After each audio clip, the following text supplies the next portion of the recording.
Most people are looking for an extreme diet, a strict protocol, or some form of a cure-all that's going to fix everything.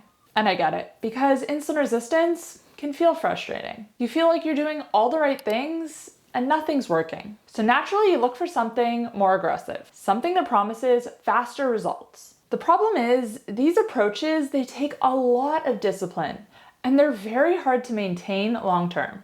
You might stick to it for a week, maybe 2, and then life happens. You fall off and it turns into, I'll start again Monday. That all or nothing mindset is what causes a lot of people to stay stuck. What actually works and what actually leads to lasting results is the small habits you do every day. The things that don't feel extreme, but that add up over time. So in today's video, I'm going to be giving you 15 daily micro habits that can help to lower insulin. And don't get it twisted. I don't want you to try and do all 15 at once. Pick 3 from this list and try them this week. Then next week, maybe add 1 or 2 and keep going from there. Because as you stack these habits, momentum starts to grow. It becomes easier to stay consistent, and you're far less likely to fall back into that cycle of stopping and restarting.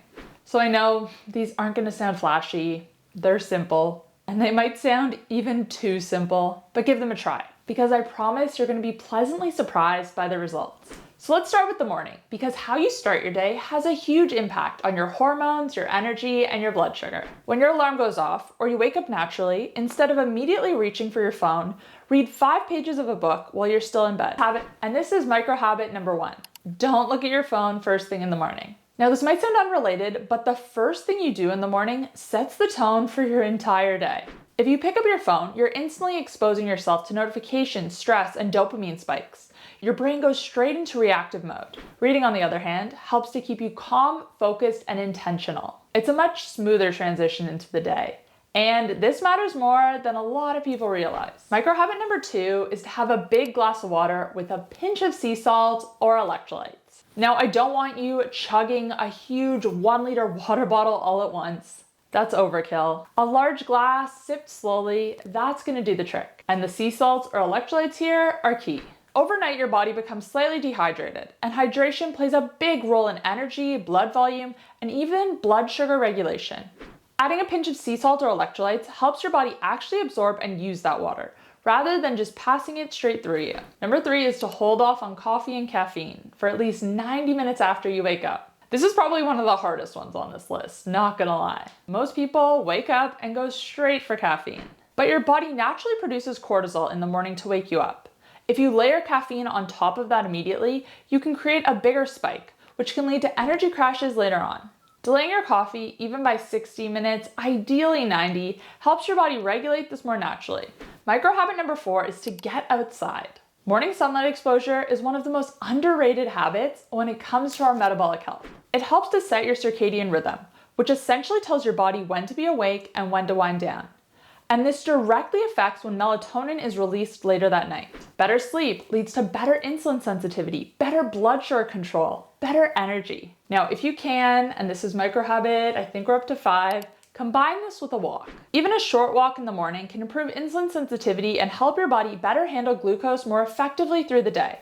So again, you don't have to do all of these things. If the only one you choose to do this week is to stay off your phone first thing in the morning, that is a huge win. But now let's talk about your first meal. And I'm gonna say something controversial here because we're talking about micro habits. I don't care what you eat at breakfast, but make sure whatever you're eating has at least 30 grams of protein. That's the catch. And this is one of the most powerful habits you can implement on this list. Protein helps stabilize blood sugar, reduces cravings, and keeps you fuller for longer. If you start your day with a low protein meal, you're much more likely to feel hungry sooner and snack more throughout the day. And when you're eating, slow down. This is the next micro habit. Chew your food slowly and try not to look at your phone. Now, let me tell you, this is one I really struggle with. I am always on my phone when I'm eating. But it does make a really big difference for your digestion and for your blood sugar control. When you eat quickly and while distracted, it's much easier to overeat and harder for your body to register fullness. Now let's move into the rest of the day. These are habits you can layer in without having to restructure anything. One of the simplest is doing calf raises after you eat, even if you're sitting down. Your calf muscles act like a pump that helps circulate blood and improve glucose uptake. It sounds small and almost too easy, but these little movements throughout the day can have a real impact. The next habit is to stay hydrated, which we already kind of touched on. This sounds obvious, and I know a lot of people do overdo it and are chugging water all day long. That's not the solution either. But make sure you're sipping on water throughout the day and drinking when you're thirsty. Hydration affects energy, hunger signals, and how your body manages blood sugar. Now, I've lost count of the numbers. I should have written them down. I know there's definitely 15 on this list. But the next one, whatever number we're at, is to reduce your snacking. The ideal is not to snack at all. This is because every time you eat, your body releases insulin. Now, depending on what you're eating, if you're eating a lot of carbs, it's going to be a lot of insulin released. If you're eating mainly lower carb with a lot of fat and protein, there's going to be a lot less insulin. But either way, if you're constantly snacking, your insulin never really gets a chance to come down throughout the day. So instead, focus on proper meals. And if you do need to snack, make sure it's a snack that's high in protein and fat and low in carbs. Again, the ideal is no snacking, but I get it. Life happens. There are times when we need a snack. And in those situations, just make the best choice you can. And if you do find yourself dealing with strong cravings, even if you're eating enough at your meals, then you can supplement berberine. Berberine has been shown to support blood sugar regulation, and it can help to reduce those cravings. Now here's one you might not expect to be on this list. On your way home from work, call a loved one.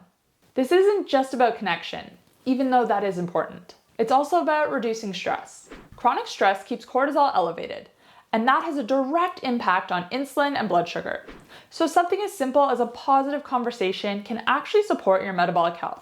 Let me tell you, that is actually one of my favorite things to do while driving, is calling a family member or a friend and just having a catch up. And there's science behind why it makes you feel so good. But now let's move into the evening, because this can be almost as important as the morning. Now I want you to pick a time, sometime in the evening before bed, when you're going to turn your phone off and put it out of your bedroom. Sleep is one of the most important factors when it comes to insulin resistance.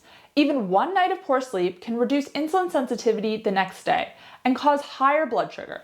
And one of the biggest disruptors of sleep is evening screen time. So again, this might sound like it's not related, but it is. You can be doing everything else right in your journey to reverse insulin resistance, but if your sleep quality is not up to par, you're really gonna struggle. This is your body's chance to recover, so you don't wanna overlook it. Now, whenever you plan on going to sleep, I want you to take a hot shower 1.5 hours before. When we raise our body temperature like this, it rebounds afterwards. Your core temperature cools down, and that drop in body temperature signals that it's time to sleep. Again, this is another super easy one that makes a huge difference, not only in your sleep quality, but also in your insulin sensitivity over time. And now I want you to create a simple wind down routine. This doesn't have to be complicated. It could be reading, stretching, anything that calms you down. The goal is to shift your body out of that high alert, busy state and into a more relaxed one.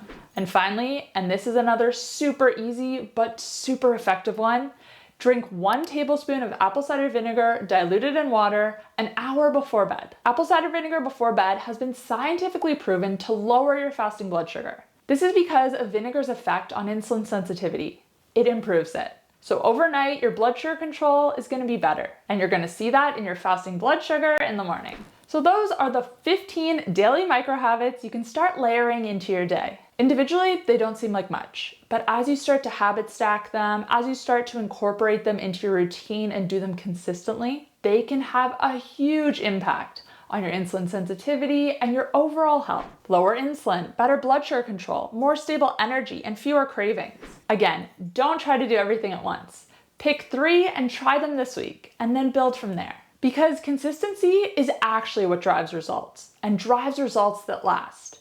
Not a crash diet, not an extended fast. Yeah, fasting can have a place. It does definitely have benefits. But if you're in this cycle of fasting and overeating, it's going to be doing more harm than good. Small habits are what matter. And if you want to understand more about why these work, what to eat, what to avoid, and whether things like fasting are right for you, go watch my Insulin Resistance Playbook series next. That's where I break down everything step by step, so you can actually apply it.